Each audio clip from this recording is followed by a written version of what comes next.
where'd you grow up? Liam, I grew up in Carroll County in northwest Arkansas. I was born in Berryville, Berry, but we called it Burrville. I was born in Berryville, Arkansas. My father was a carpenter and a Pentecostal preacher, Assembly of God. I was the last child born to Carlos, that was his name, and my mother, Hazel. They had 5 children. One died shortly after being born. I was the last, and had a great upbringing. My mother died when I was young. She was 45 when I was born. She died at a young age of 47.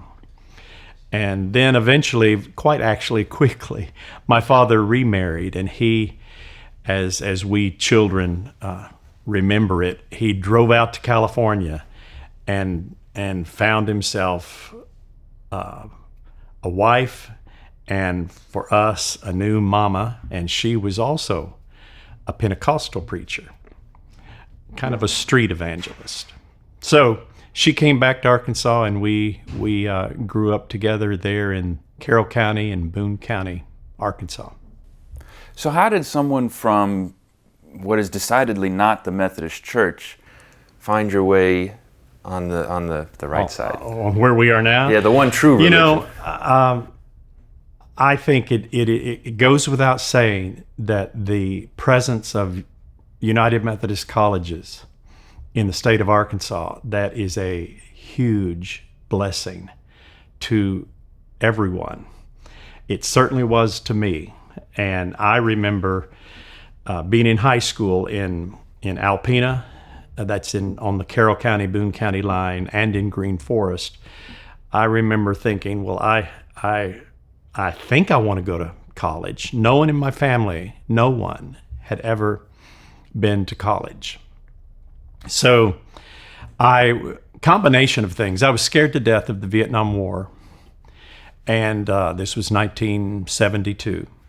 My draft number was 72, and I did apply to the University of Arkansas and to Hendrix College to go to college. And I was shocked, first of all, that I got accepted at Hendrix, and even more shocked when they gave me all kinds of money simply because my parents were clergy.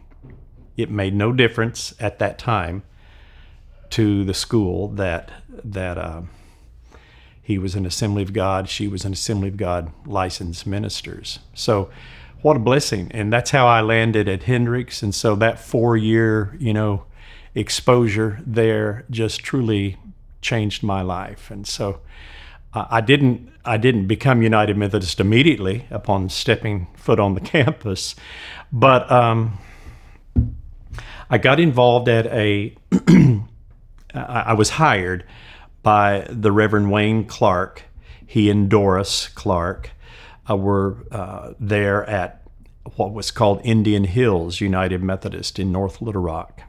A friend of mine was the youth director and he was a fellow Hendrix student. He was a wonderful man, but kind of a music, guitar-wearing vagabond, and he was the youth director.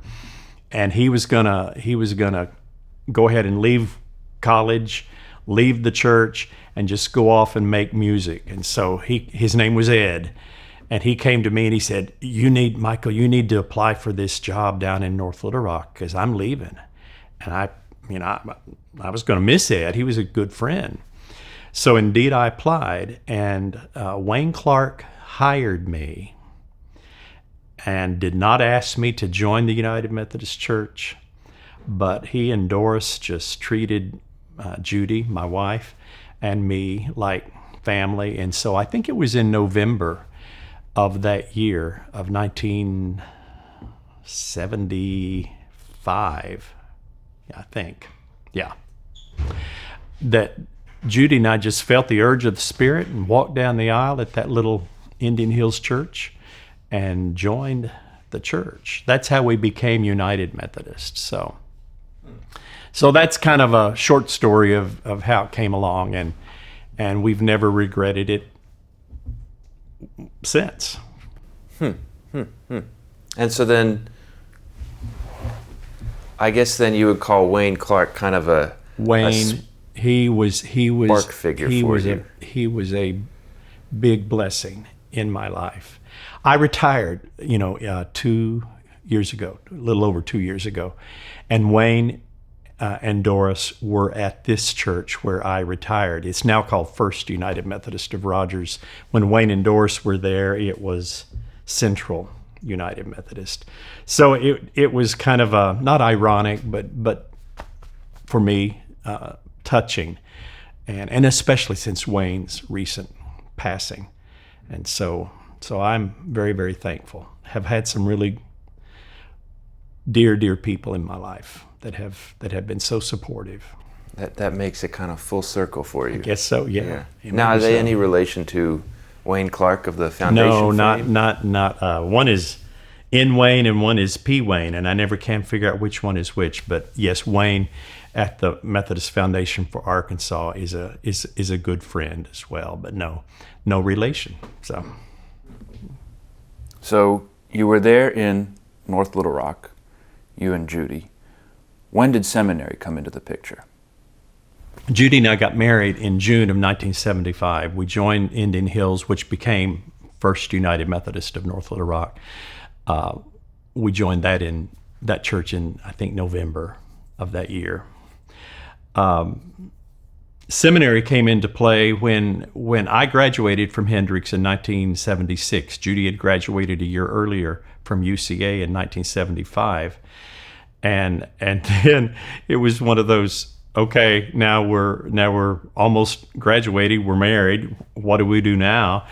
And she had a sociology degree from UCA. I had a religion degree from Hendrix. You're looking at the same thing here. So we started taking the merit exams for the state of Arkansas, thinking that both of us maybe could be social workers, work in social services or something or another. And I got a call from the Reverend John McCormick, that man right there in this history museum. And he was senior pastor at Harrison First United Methodist Church. And John was inviting me to interview for this position as youth minister.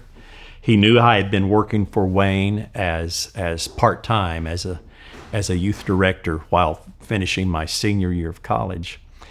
And by golly, I got that job. And I was shocked. They were going to pay me $10,500 a year.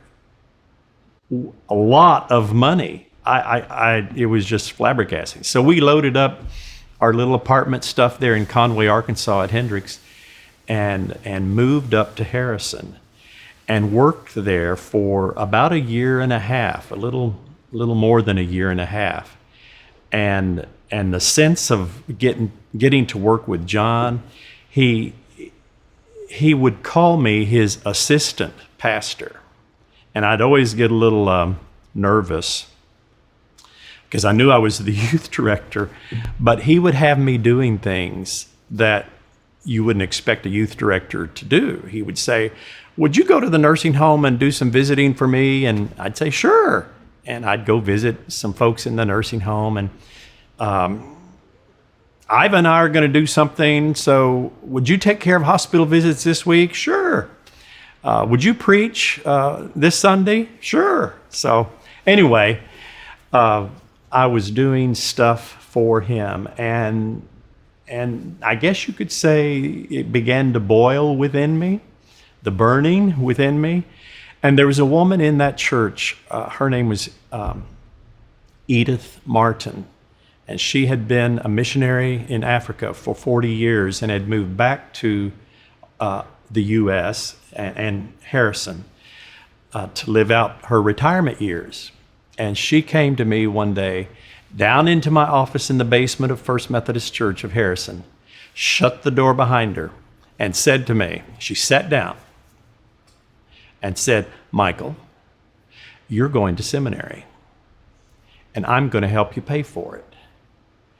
And Edith Martin, I hope there's something in this museum. I'm sure there is, and if there's not, I'll give it to you from what I have. I hope there's a story of Edith Martin.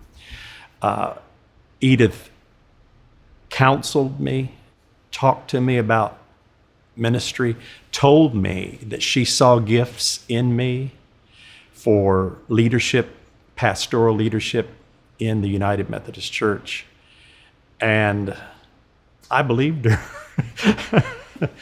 And in this part about paying for it, let me say this. Edith was a wonderfully generous soul.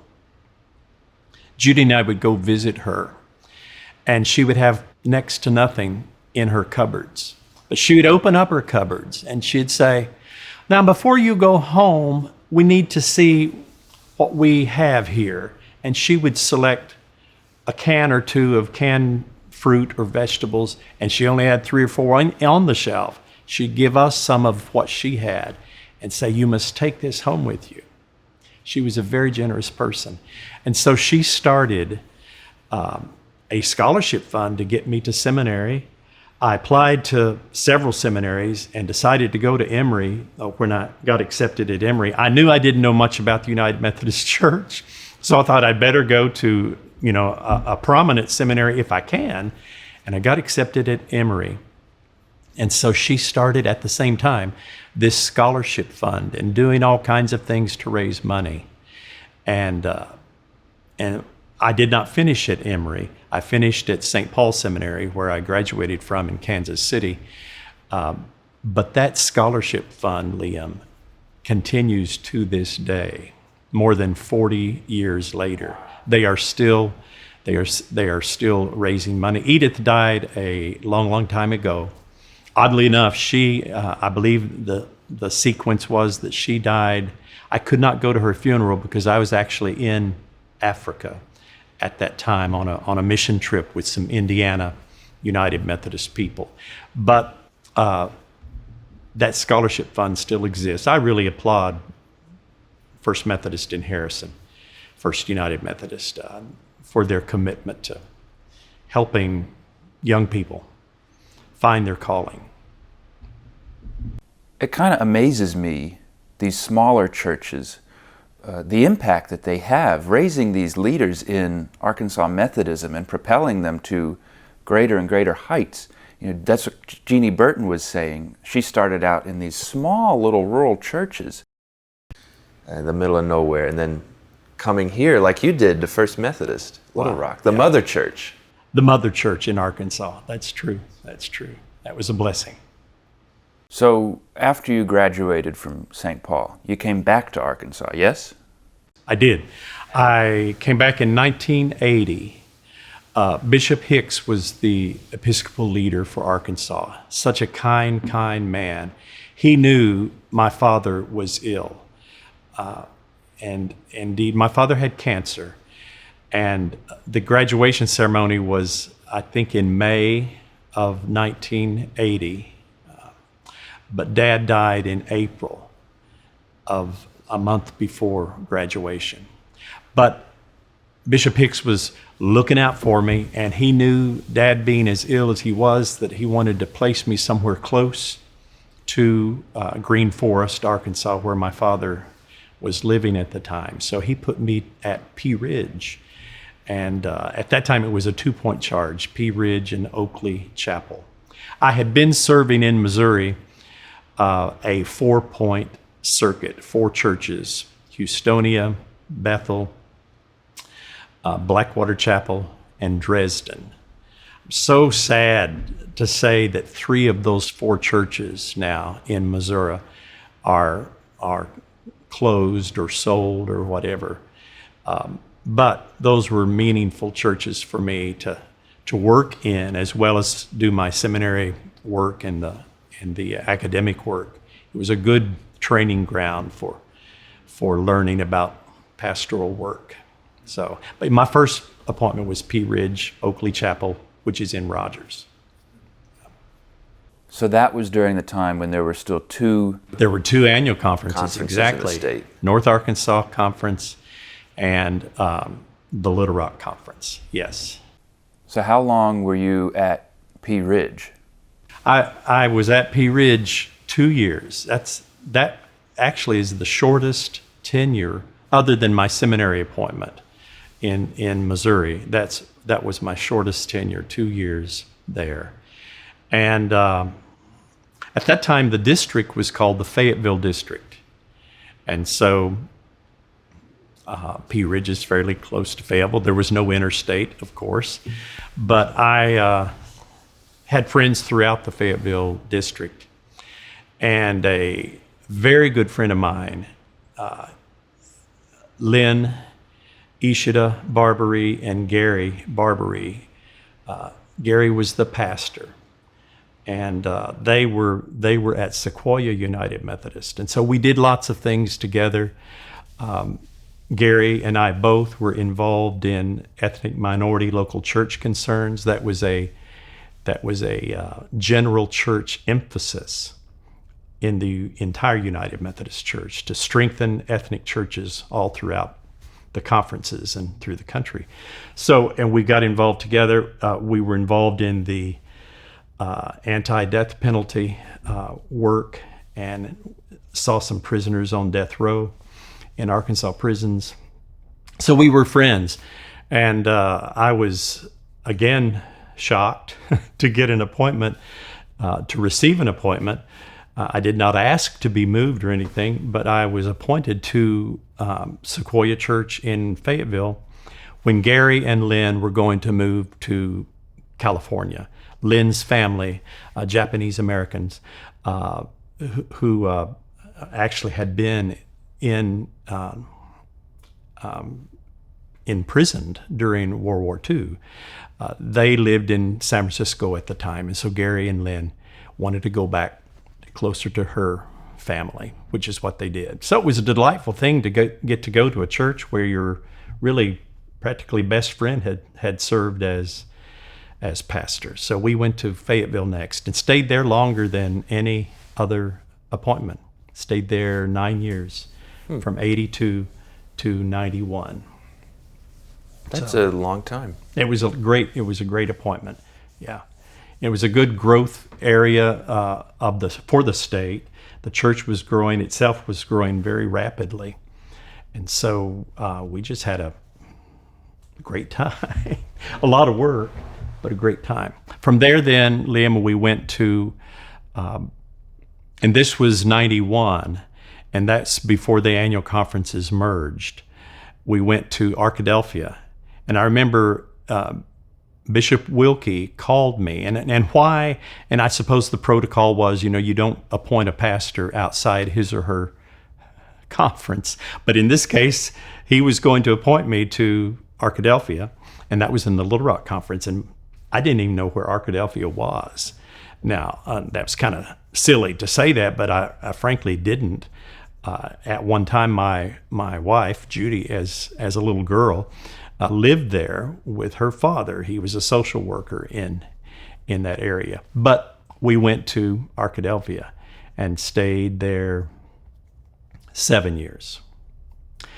And then after Arkadelphia, got a call from Bishop Huey, and she said she wanted me to serve as a district superintendent. And I was flabbergasted.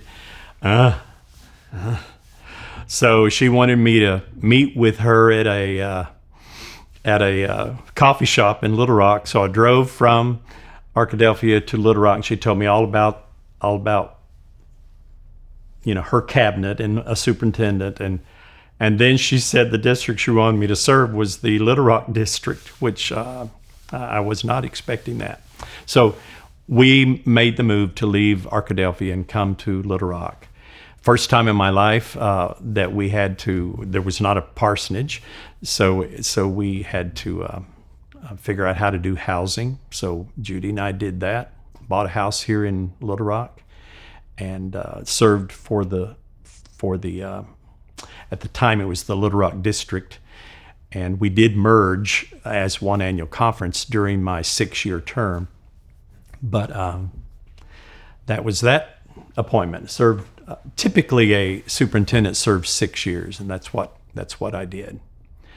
And then the next appointment after that, I was appointed here to Little Rock First as senior pastor, and I was followed Reverend Jeannie Burton. I believe to be the best preacher in the state of Arkansas. And I remember working like crazy on that sermon, and I think the scripture in usually I'm a lectionary person. It just feeds my soul, and I just keep going back to it. So that's what I did. But the lectionary passage for that Sunday that I was to be preaching at Little Rock First was from the Hebrew Scriptures. It was, "Give me a double portion of your Spirit," and the story of Elijah and Elisha. And I thought, Lord, yes, if you could just give me a double portion of the same Spirit you poured upon Jeannie Burton, I certainly would be in need of it. So anyway, had a great time here at Little Rock First, and served here 8 years. The next appointment after that, let me kind of race on through that, was an unexpected appointment to Hot Springs First United Methodist. And so we went there, left Little Rock, served 4 years in Hot Springs, and 4 years later went to Rogers and served that great church that's downtown, First United Methodist Church, the same one that Wayne Clark served way back there. And then I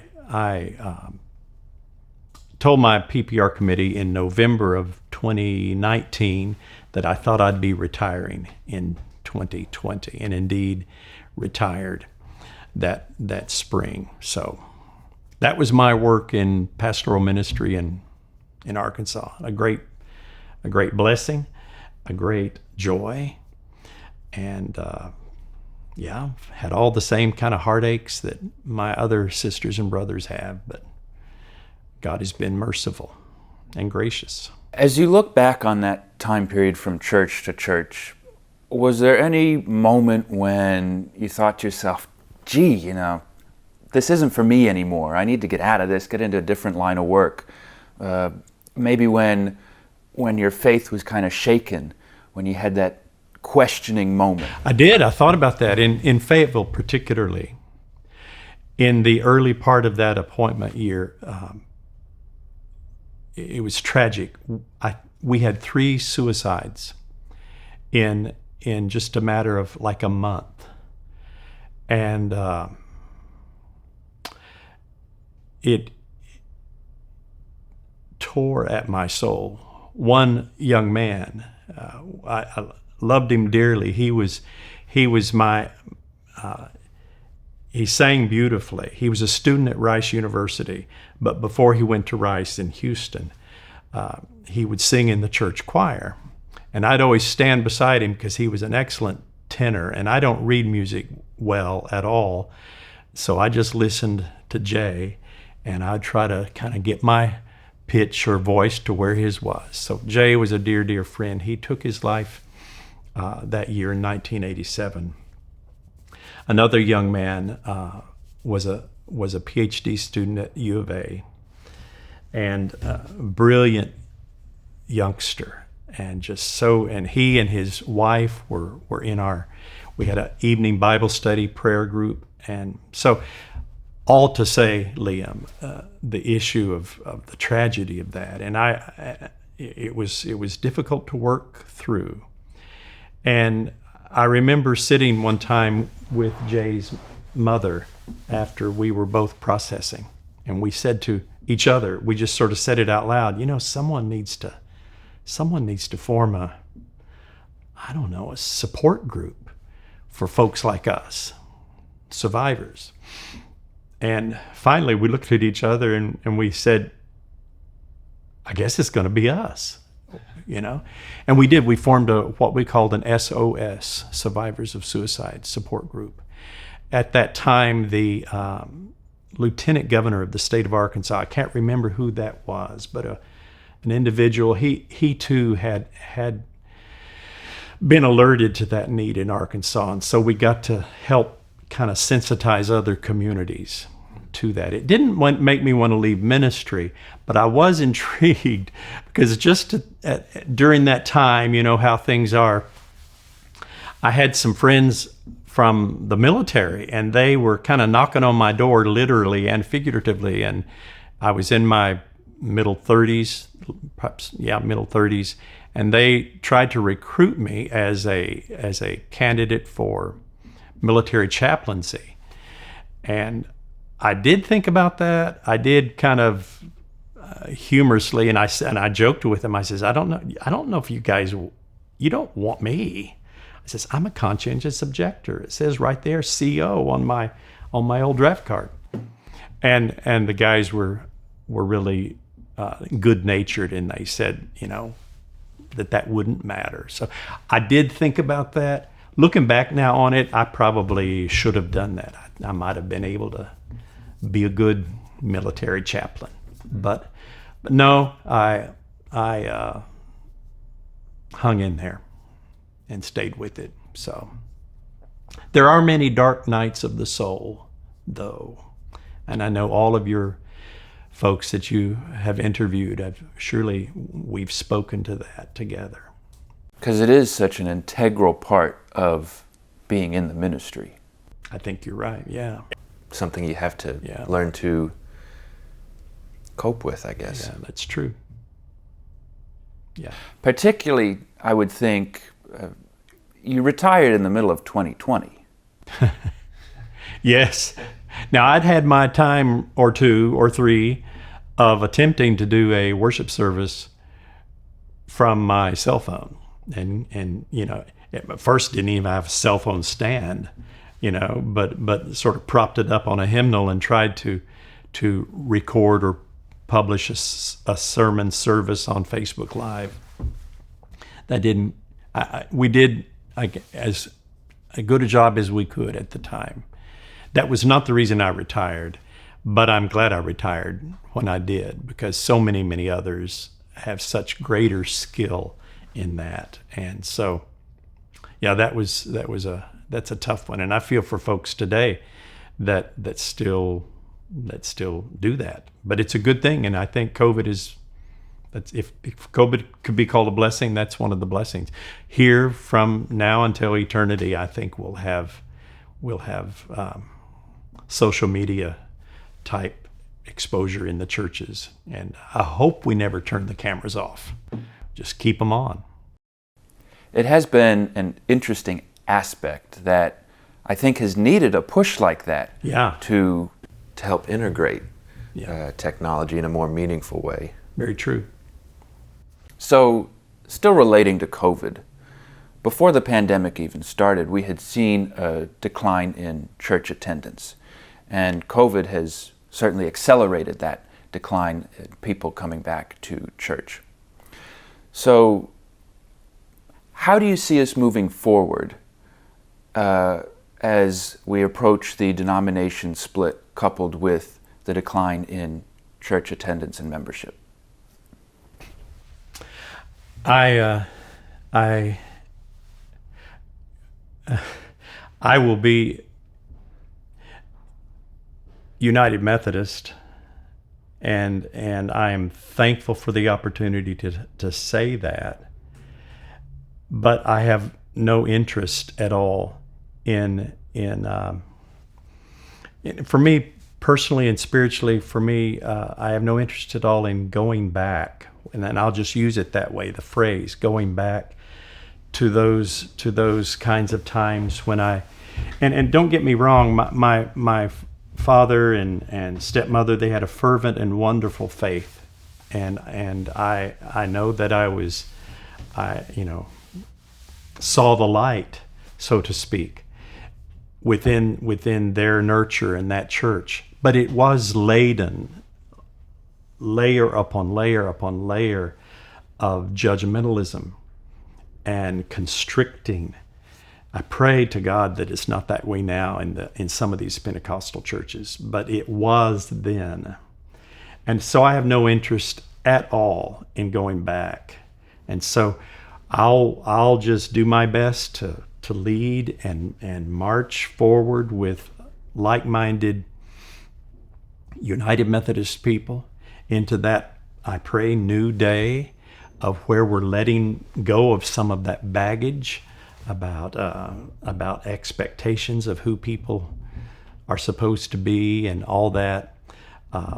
So I pray too that the new United Methodist Church will be open and accepting of all people, regardless of what color of their skin or their language or who they love, that it will be a better day. Yes, it will be a smaller, if we're a denomination, it'll be a smaller denomination, but we will do, God help us, we'll do good work together.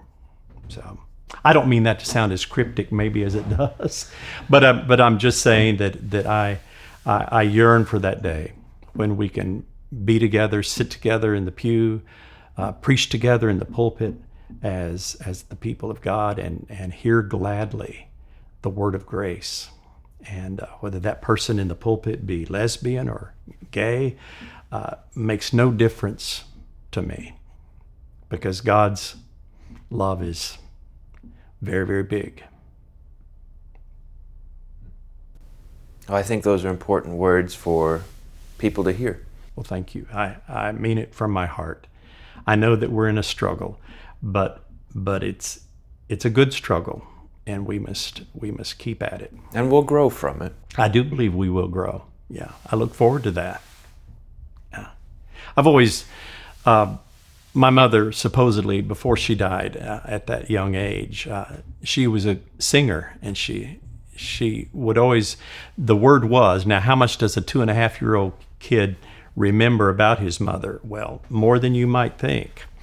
I didn't hear her say this myself, but my elders told me that Mama said, make sure that Michael, that would be me, and my sister Kathy, make sure they get opportunities to sing in church.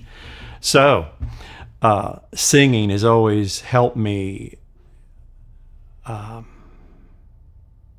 touch the throne of grace that is always there, that I sometimes neglect to touch. And so I yearn for those days when we can sing those songs and about mercy and grace, and everyone is at the table. That just reminds me of who God truly is. And that's who Jesus was, the Son of God, and that's what I yearn to be in that open and free community together. Do you have a favorite hymn that reflects that? Oh yeah, "Oh love that will not let me go." And I was at Hot Springs First United Methodist in service last Sunday, and we were singing. My wife and I were standing there together singing, "How firm a foundation, ye saints of the Lord," and through fiery trials.